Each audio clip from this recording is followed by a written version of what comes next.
J'ai organisé hier le comité départemental de sécurité, au cours duquel nous avons échangé en diverses questions sur cette préoccupation.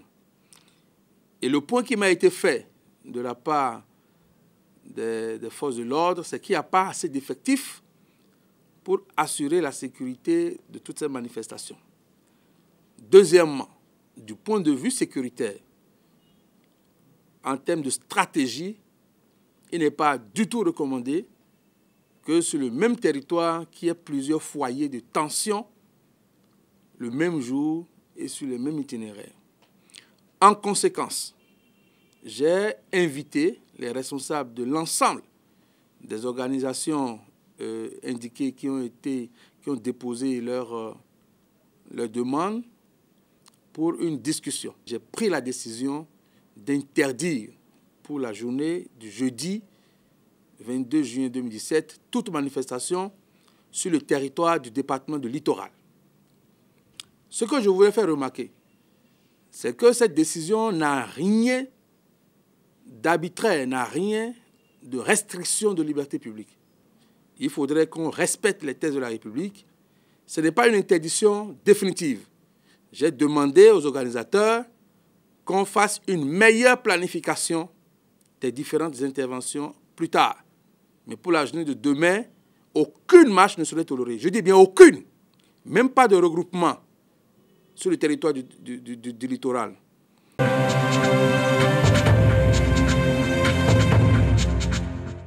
La Fédération PSD du littoral vient d'apprendre que les camarades Akakpo Bienvenue, Sonio Pierre et Dou Célestin, respectivement présidents des fédérations du littoral, de l'UEME et du Koufo, ont été sanctionnés.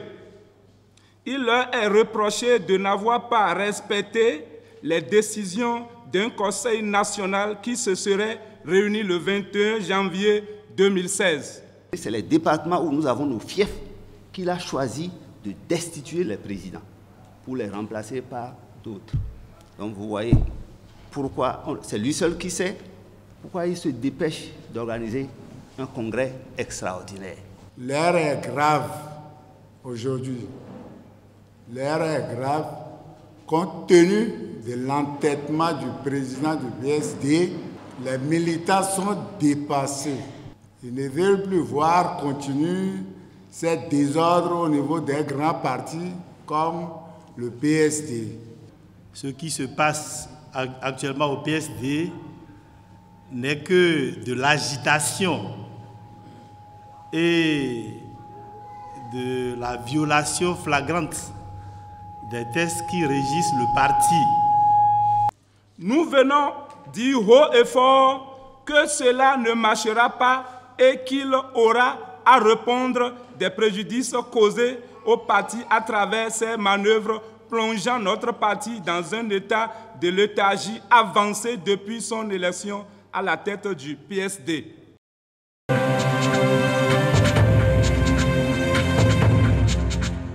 Sur la base navale de Cotonou, différentes unités s'affairent.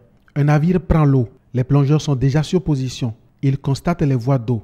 Tout l'équipage met la main à la pâte pour maintenir le bâtiment à flot.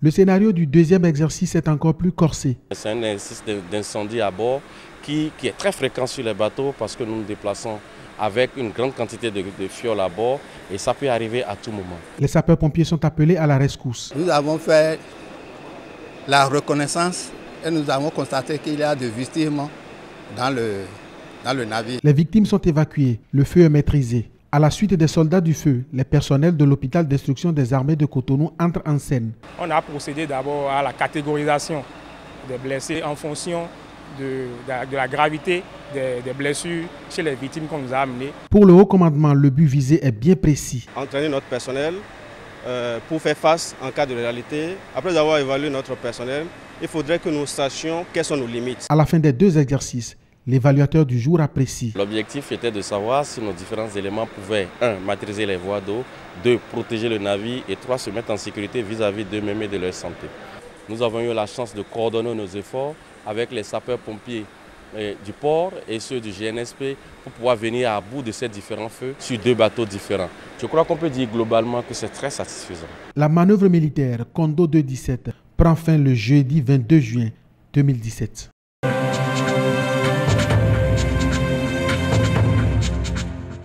Dès que l'on commence à mettre son énergie au service d'une structure, celle-ci a l'obligation de vous aider immédiatement à préparer aussi votre départ. Toute la problématique est là.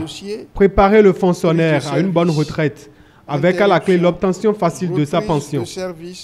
Les collaborateurs du médiateur de la République s'approprient le code des pensions et de sécurité sociale pour mieux satisfaire leur père.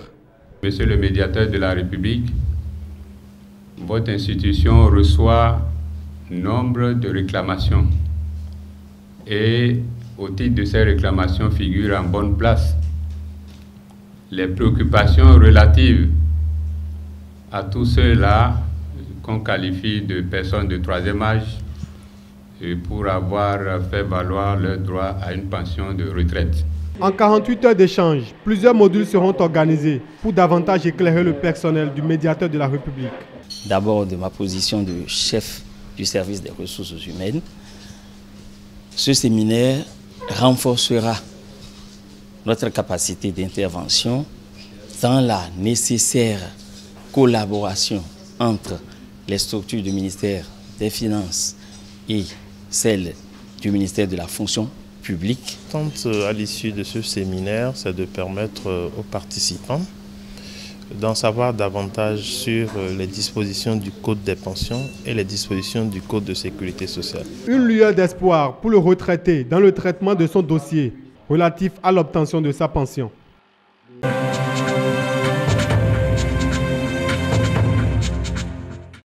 Après avoir subventionné en 2016 le programme sur le développement de la chaîne des valeurs des espèces sous-exploitées, un programme dont a bénéficié l'INRAB, l'Union européenne revient cette fois-ci avec un autre projet dénommé Mobilité pour la formation et recherche sur l'amélioration des cultures orphelines en Afrique, MOBRID. Les études que nous avons faites au Bénin témoignent que la situation nutritionnelle du pays représente l'équivalent d'une perte annuelle de 7,7% du PIB. Donc tout investissement pour résoudre ce problème, non seulement a un impact social, mais également un impact économique. De façon concrète, 10 espèces végétales sont concernées par ce projet. L'objectif est de former de jeunes étudiants en agronomie de l'université d'Abomey-Calavi qui vont s'occuper des défis présents et futurs liés au changement climatique et à l'agriculture. À la faculté des sciences agronomiques, nombre de nos équipes de recherche ont travaillé sur divers aspects de la domestication des légumes indigènes. Je souhaite vivement que ce projet très intéressant soit une réussite et soit bénéfique pour nos institutions. Un projet qui cadre bien avec la vision du gouvernement béninois. Le programme MOBRID est sans aucun doute une grande initiative entièrement soutenue par le gouvernement. Les apprenants qui seront diplômés de ce programme de mobilité deviendront un atout pour le consortium. À la fin de ce programme, nous aurions souhaité que ces jeunes travaillent pour développer des variétés nouvelles. D'un montant de plus de 9 millions de francs CFA, 50% de femmes et d'hommes de 6 pays africains bénéficient du projet. Et de l'expertise technique des partenaires de l'un.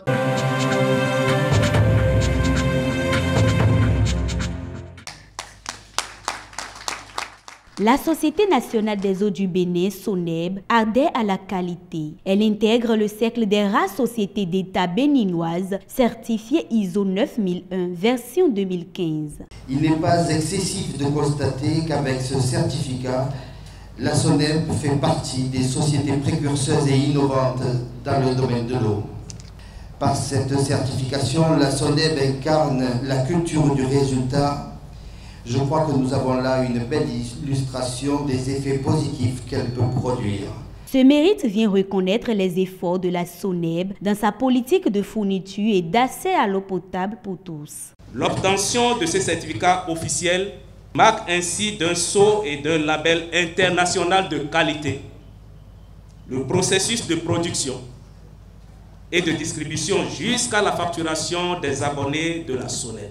Pour le ministre de l'Énergie, de l'Eau et des Mines, la SONEB réussit ainsi le pari de la qualité, une qualité conforme aux normes ISO 9001. La direction générale de la SONEB et son personnel sont invités à maintenir le cap de l'excellence. Cette certification montre la solidité de cette entreprise et doit lui permettre de pouvoir tenir le cap par rapport à cet objectif majeur qui est de donner l'accès universel à l'eau pour tous les Béninois. Au-delà de la distinction et du mérite, le challenge pour la seule société distributrice d'eau au Bénin reste une meilleure accessibilité des populations à l'eau potable.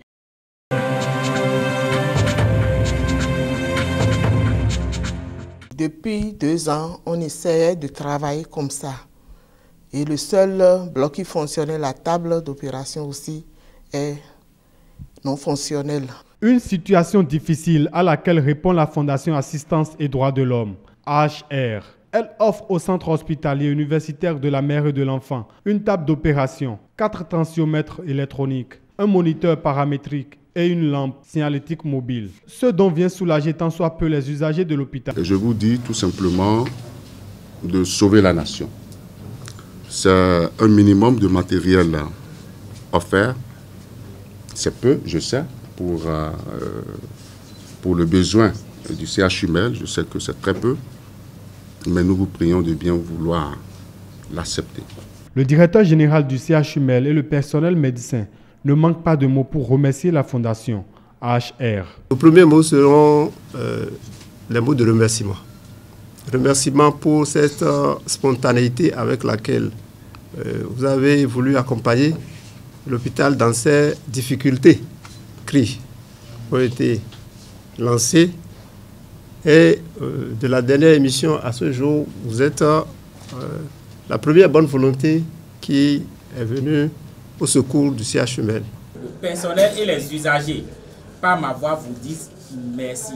Nous venons ici de faire un grand pas vers la reprise du travail. Ça, c'est sincère, parce que c'est le moment où on sent qui aime qui. Les membres de la Fondation ont eu droit à une visite guidée de l'hôpital. De tels gestes, le CHUMEL en a encore besoin pour sauver des vies.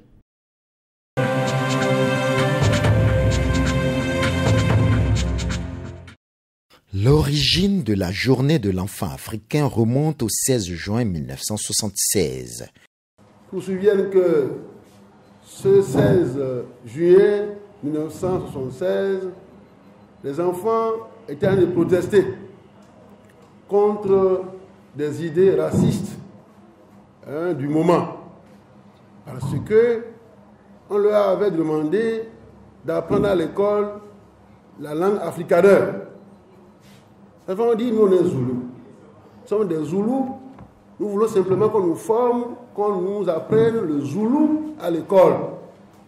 C'est la commune de Dogbo qui est choisie cette année dans le Koufo pour cette célébration départementale pour des raisons bien certaines.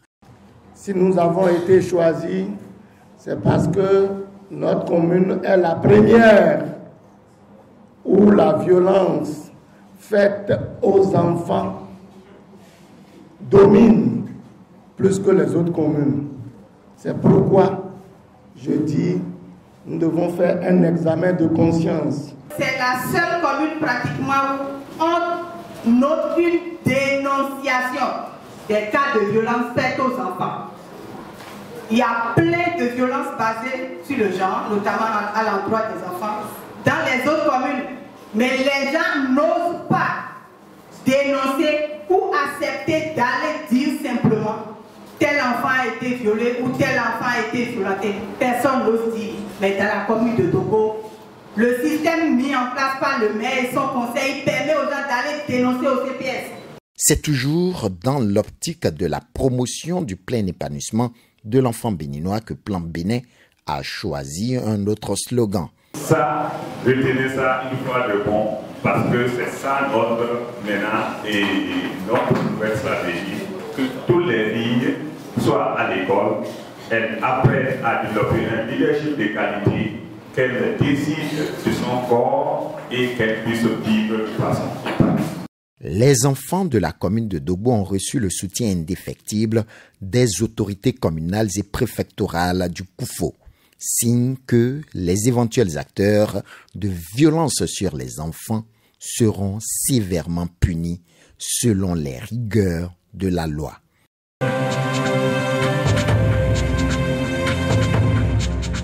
On a discuté les aspects où peut-être l'ambassade des États-Unis coopérer avec le HAC, et particulièrement dans les domaines le secteur d'apprentissage des Anglais et aussi les programmes des échanges entre les États-Unis et Brénin et aussi la formation. Et on a discuté en général les ressources de l'ambassade. C'est inclus à notre bibliothèque qui offre les ressources en ligne et aussi dans les livres en anglais et aussi les classes, les English Club où tout le monde peut discuter en anglais et apprendre en anglais. Et toutes nos ressources dans les bibliothèques, c'est disponible gratuitement. On a discuté aussi les échanges culturels entre Bénin et aux États-Unis. On a les programmes où on a envoyé quelqu'un à 3 semaines ou 6 semaines aux États-Unis dans certains thèmes. Et aussi on a discuté les opportunités des subventions pour les programmes locaux et aussi les programmes dans tous les pays du Bénin. Merci.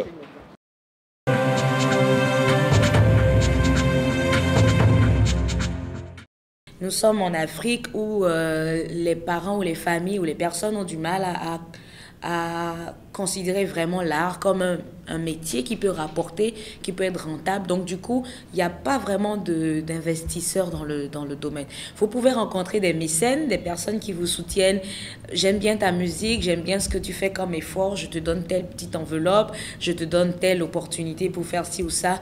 Mais des producteurs vraiment dans le vrai sens du terme, comme ça se dit, parce que l'art est la musique est une industrie où il y a plusieurs étapes. Donc nous avons le management, la production, les tourneurs, les agents, c'est tout un staff, c'est toute une équipe, la communication, il doit avoir une cellule de communication également. Et quand vous devez avoir toutes ces personnes à votre charge, il faut forcément avoir un producteur, avoir un bailleur de fonds qui puisse vous accompagner dans la faisabilité ou dans la mise en œuvre de tout cela. Et c'est vraiment compliqué. Je suis souvent étonnée quand les gens disent vous faites la musique et quoi d'autre? Je me dis qu'on ne demandera jamais à un docteur ou à un infirmier ou à une sage-femme ou je sais pas à une couturière ou un artisan qu'est-ce que vous faites à part votre métier. Ce n'est peut-être pas ce qu'on aurait souhaité parce que si vous allez vers les agents permanents de l'État, ils vous diront jamais que leur salaire les suffit. Ils vous diront que c'est pas assez. Ils parlent d'augmentation de salaire. Donc quel que soit le corps d'activité où vous allez, les gens veulent qu'on augmente leur salaire ou qu'on leur donne des primes. Donc c'est forcément la même chose chez nous. Quand vous êtes artiste bien organisé, certes on a des difficultés, mais avec ce qu'on a, on essaye de s'organiser. Il faut qu'aujourd'hui, l'on revienne un peu à l'idéal. On est trop proche du matériel. Il faut qu'on revienne un peu plus à l'idéal. Que chacun joue son rôle. Un artiste qui respecte les principes, parce qu'il a un bon encadrement, il a ce qu'il lui faut. Même ceux qui tournent autour de lui, qui lui permettent de tourner, gagnent leur part. Si on revient à ces fondamentaux, c'est-à-dire qu'un créateur reste un créateur, un distributeur qui est un distributeur, un organisateur de spectacle ou un tourneur, comme on les appelle, un manager. Et tout ça forme un grand circuit, c'est une industrie culturelle. Tant que ça va être pris comme ça, l'artiste va pouvoir vivre de son art.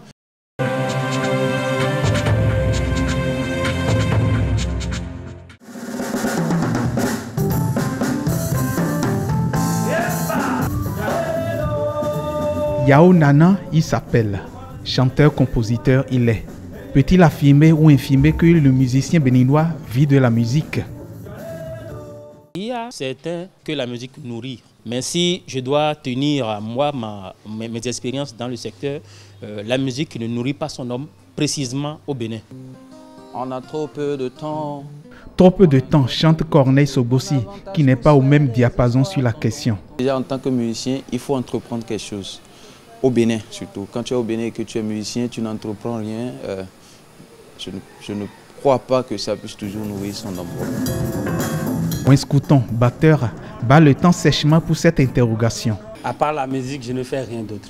Je suis musicien à 100% et la musique me nourrit. Le temps est donc donné. La musique peut nourrir son homme, n'est-ce pas Martial? Jusqu'à preuve du contraire, c'est ça qui me donne tout ce que j'ai jusqu'à présent. C'est ça qui me nourrit, c'est ça qui me déplace, c'est ça qui me paie mon loyer, c'est ça qui me fait tout. Claude le bassiste peut même dater sa réponse. Il y a 7 ans, j'étais sur les bancs encore, quoi. Et après les bancs, je me suis lancé dans la musique et je m'y plais, quoi. Une datation plus réduite pour Jessa le percussionniste à la réponse percutante. Depuis 4 ans, c'est ça qui me nourrit. Matin, midi, soir, c'est ça. Mais Yao Nana, lui, a d'autres cordes à son arc. À part la musique, je fais autre chose et j'ai toujours fait autre chose qui me donne de l'argent que j'investis dans la musique sans pour autant en récolter pour le moment. Pour le moment, l'heure est aux festivités du jour. Bonne fête de la musique à tous les Béninois.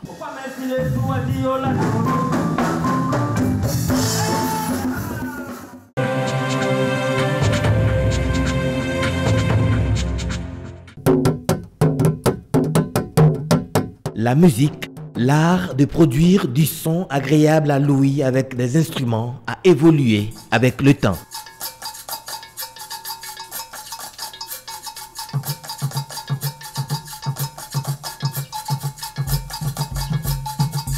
Avec l'évolution de la technologie, grâce au logiciel de montage, le numérique s'est enraciné dans les habitudes. Le numérique a permis à la musique aujourd'hui ou aux créateurs, musiciens, de faire un pré-projet, de faire les corrections les plus fines, d'aller loin vers des frontières qu'on ne pouvait atteindre rien qu'à partir de votre studio. Parce que si vous finissez de faire la musique, vous pouvez balancer sur le réseau internet, c'est le numérique qui permet ça. Et à l'instant où vous finissez, la musique peut être écoutée au bout de l'autre planète là-bas. Mais la musique créée par le numérique est en souffrance de finesse et de spontanéité humaine. L'analogie, il y a de la fantaisie, il y a de la chaleur, il y a des spontanéités qui naissent. C'est-à-dire nous avons la précision au niveau du numérique. Nous avons bien sûr des gonflages, nous avons des effets, mais il manque de vie. De façon pratique. Quand vous laissez le micro au chanteur aller sur la scène pour un live, tout de suite vous comprenez, vous demandez si c'est lui qui a chanté en studio ou bien c'est quelqu'un d'autre. Du coup, le numérique permet de corriger les voix et du coup de proposer à la consommation du public un artiste qui est en totale tricherie avec le public.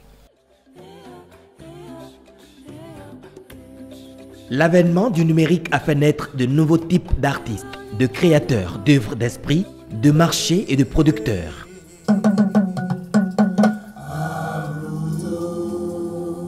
Le marché devient grand, le marché devient beaucoup plus difficile à être maîtrisé.